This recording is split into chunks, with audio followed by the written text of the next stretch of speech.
Welcome back. Exciting couple days here of Nebraska football. A lot of recruiting news, new commits, and a big-time recruit on the way. Potentially, we'll break it down right here on the Will Stimmons Sports Channel. So I want to start off this video just about talking about what's going on with Rule and what's going on with the staff and things that I'm really liking. If you've been following him on Twitter at all or just in articles, you'll see that Rule's been really active. He's been all around the state, all around the country so far, locking down current commits and having a lot of in-home visits. I don't know about you, but for me, that's really refreshing to see from the head coach. It's not something Frost did a lot. He didn't really go out and recruit in-house at places, especially not later in his tenure. And to see Rule really take that approach to recruiting right at the beginning is really refreshing to see. It's really nice to see. I'm really liking the staff that he built. There's a couple of guys. This Omar Hales, who I think is just a recruiting assistant. I love him. He's been really active on Twitter, I've been seeing. And he has been tweeting a lot of good stuff. And a lot of the recruits are tagging him and stuff. I think that he's playing a really big part in landing a lot of these guys. Let's go ahead and talk about the big news as of recently when it comes to commits. Nebraska landed 2 in-state kids, Tristan Alvano, 5-star kicker from Westside High School, and today we got his teammate Jaylen Lloyd. These are 2 monumental pickups, and I don't really think that a lot of people are giving them as big of justice as they deserve. Tristan Alvano could be the best kicker in this cycle, in this recruiting cycle. I mean, he was absolutely money all year for Westside, and we know what he did in the state championship game. 4 field goals, 1-game winner. I mean, he is lights out. He's coming on scholarship. He's going to be absolutely massive. And Rule, it was a big get. It was a big get, and Rule liked what he saw. And the second guy, that being Jaylen Lloyd, an absolute massive guy. I love Jaylen Lloyd. This is a dude who is a legit 4'2", 40. He's a track star. He's going to come here and he's going to play track as well. He is a guy who can be anywhere on offense. He can play in the duck R position. He can play running back. He can play wide receiver. I mean, he is blazing speed. I watched him play personally this season at Westside. He is a special talent, and in my opinion, he's the best recruit in the state for wide receiver. I know there's a couple other guys, most notably 4-star Malik Coleman, but in my opinion, Jaylen Lloyd's better. And that's just from the eye test. I've watched both of them play in person this year, and Jaylen Lloyd, production-wise, talent-wise, I have to go with Jaylen Lloyd on this one. And Malachi's a good receiver. He's a good receiver. I saw him play in person too, but just from the eye test, and I think Rule thinks the same way. I think we got the best receiver in the state right now. And I wouldn't be mad if we got Malik Coleman either, but this is a massive get, and I think Jaylen Lloyd is going to be instant impact. We had a couple other visitors as of recently. I'm going to try to pull them up here. So Princewell, Iman Milam, I definitely butchered that last name, but he's an edge rusher, 4-star recruit. He will be committing very soonly to us. Ethan Nation, another guy coming in this weekend, cornerback, top 500 recruit by 24/7. He should be committing soon, so another really big get there by the staff. Kyron Jones is another guy who is currently committed to NC State to play running back, but he was in Lincoln this weekend. Ramir Stewart, who just tweeted out that he has a big announcement coming. He's a top 700 recruit. He plays safety. He came in for a visit this weekend. I expect him to commit, and he's a really good player. 6 foot tall, 200 pounds. And a couple others here. Mason Goldman, a offensive tackle from Gretna. Another one there. So we have a bunch of really good recruits coming in here. And remember Cameron Lenhardt, the guy who decommitted from us, the edge. I expect him to reestablish a commitment with us. He was on a visit here last week, 4-star edge rusher. He's a big get. So this staff is definitely taking in a bunch of recruits. And I expect us to end anywhere from a top 40 class to maybe even top 30 inside there. Right? Maybe even top 25 if things all go right. Another guy, Vincent Carroll Jackson, is another guy who was on a visit here this weekend. He's a current Syracuse commit. He might just flip with his defensive coordinator White and come to Nebraska. So that would be a big get. So we are definitely making strides recruiting wise. And we got another I want to talk about another transfer portal get that we just got in Collier out of Florida. So this is a really, really nice get. I really like getting guys like Collier. I talked about last year when we got the Alabama safety, made a video about it. This is another guy. I really like getting top-tier recruits. This is a guy who's redshirt, so he still has a bunch of eligibility left. But he was a 5-star recruit coming out of high school. He's 6'2", 180, really athletic kid. A bunch of offers out of the portal, and not only out of the portal, but out of high school. And he is going to be a guy who's going to make an impact here at some point in time. So another nice get there by the staff. Just really refreshing to see, and it's just been a fun couple days because all of this is happening so quick. And Nebraska is starting to make a name for themselves once again. But let's really quickly get to the big news of the weekend, and that would be Dylan Raiola, 5-star, number 1 player in the class of 2024, decommitting from Ohio State, reopening up his commitment. This is massive, and this is something I wasn't sure we'd ever see. He recruited to Ohio State pretty early, and I felt as if he wasn't going to flip at all. There's a lot of 2024 guys or guys who just commit early, 1 or 2 years early, and they decommit, but I didn't really feel like Raiola was going to be one of those guys. I was wrong. And he did decommit from Ohio State this morning. A lot of people noticed last night that that he got rid of Ohio State from his Twitter profile and his social media tag. So this was pretty eminent. And yeah, so this was a big get. Not a big get, I should say, but a big win for Nebraska. He's reopening up his commitment.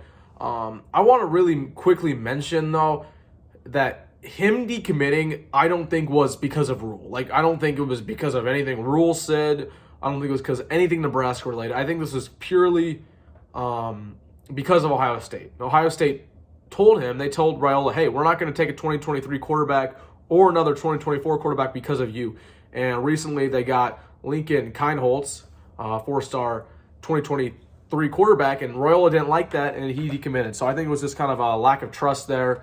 And he said, oh, okay, you guys lied straight up to my face. I'm going to decommit, and there it is. So he currently completely opened up his commitment. Dominic, his father, obviously, everyone knows Dominic, Husker Hall of Famer, said that he's completely open. He's ground one, stage 1 of his recruitment once again. So that is really nice to see. And I expect Rule to hit him hard and go after him. So, sticking with the quarterbacks, I really want to talk about Malik Hornsby really quick. A guy who's really been talked about a lot recently in Nebraska circles. He is an Arkansas quarterback transfer, and he is actually on his official visit with Nebraska this weekend. And he's a really interesting case. He hasn't really started ever for Arkansas, doesn't have too much experience. He played in 7 games this year, racking up a touchdown and about 300 yards. But really the thing that pops out of you when you watch Malik Hornsby is his speed. He runs a 4.3, really speedy guy. He's a guy who can really take away defenses and really have them respect his running game. But the reason why I'm not really sold on him, not only is because he doesn't really have production, but it's because the passing game. Haven't we learned in the Frost era that getting a quarterback just because of the fact that they can run the football and that they're fast and they're shifty and then expect to develop them as passers, that doesn't really work. Let alone the fact that this guy is going into his 4th year of college and, still hasn't learned how to throw the ball consistently. He has a rocket arm. You can say that about him. But really what I've heard about him is that he kind of struggles with the intangibles of the game, which again, that's kind of a massive problem to have when you're going into your 4th year as a quarterback. And usually, and people need to learn this, at some point in your college career, if you can't figure out the intangibles, you're never going to. And that's kind of my thing about Malik Hornsby. He's an incredible athlete, and I would love to have him on the team, honestly. But my thing is that I would like to have him as a wide receiver. And I don't know who said it. I think it was his dad. But his dad said he wouldn't be opposed to his son moving to wide receiver either. I mean, he's 6'2". He's 200 pounds. He could be a heck of a receiver with his speed. I wouldn't be opposed to it at all, and I think he will commit to us very soon. Let's talk about another guy really quickly here. Chief Borders, who is an edge rusher from Florida, transfer. He will commit to us very soonly, I expect. 6'5", 250. He's another Florida guy. He would be our third commitment from Florida in the portal, so he would be nice to have joining Collier, who committed, of course, today. Another guy in the portal. Let's look at this really quick. Elijah Judy, who I expect to commit to us soon. A lot of people expected him to commit to us by now, but he'll commit to us soon, and I feel pretty good about it. He's another edge rusher from Texas Tech, 6'3", 250 as well. He's had a lot of attention in the portal. PSU, Penn State's going after him, but he should commit to us. What's really interesting about the quarterback situation is we're also going after Jeff Sims, who is the quarterback out of Georgia Tech. And that kind of leads me to believe that we're not recruiting Hornsby as a quarterback. I think we're recruiting him as a wide receiver. That's the reason why we're going after both of them at the same time. Jeff Sims was here last weekend. I really like him. He's a nice quarterback who can also scramble and make a couple moves. But my ideal situation at quarterback is this. I think Casey Thompson should be in here next year. I think if Casey Thompson decides to stay, they're going to roll with Casey as a starter. And I think that's fine. And then my ideal situation is that after 2023, you go ahead and you land Dylan Raiola, and he's your starter for the next 3 years. And then after that 3 years up, he's going to be a first-round pick in the NFL draft. So whether you like it or not, he will be. So that's my ideal scenario. There's a couple other guys. Apparently, there's a guy named Ben Scott. I'm trying to think who this is. Is this guy a transfer? Yes, he is a transfer from Arizona State. So On3 is expecting us to land him. That would be interesting. I'm just scrolling down their website right now. So this staff is making a lot of moves in the portal, and that's nice to see. I think, honestly, we definitely need to go hard in the portal in all aspects. I'd like us to pick up a lot of offensive linemen in the portal, something that we really haven't done recently. There's a guy that we were going after by the name of Ajay Cornelius out of Rhode Island. He is probably the most coveted recruit right now in the portal with offers such as us, Tennessee, Ohio State. I think he got one from Georgia. I could be wrong, but he was on an official visit here actually last week. But I don't know if he'll come here now with the offers that he's getting, but that would be an absolute mess to get by Rule and the staff. But that was really nice to see that we're taking an active look into the portal. I was really wondering how Rule would do in the portal, because you got to remember, Rule's never experienced the portal. He was out of the college game after 2019, right before the portal really became prominent. But they're doing a nice job getting a couple of these guys. I wonder why we're getting a bunch of Florida guys, but I'm not mad about it. Those guys are solid. They're good recruits, and they should be able to contribute here. So that was nice to see. I just exited out of my tab. Dang it. Hold on. But yeah, so those are really the things that I wanted to mention in this recruiting update. And if we do have a commit, big time commit, I really wanted to go in detail for Jaylen Lloyd and Tristan Alvano, but I really thought I could just quickly mention them in this video, recapping basically everything that's going on. But if we do get a big commit, expect a video here breaking down everything about them, breaking down their stats, breaking down their offers and everything. You can expect a video right here on the Will Simmons Sports channel. But thank you for watching, and hopefully the good fortune keeps rolling in. Merry Christmas, and you can expect more videos here on this channel. So hit the like, subscribe, and thank you once again for watching. Have a good one.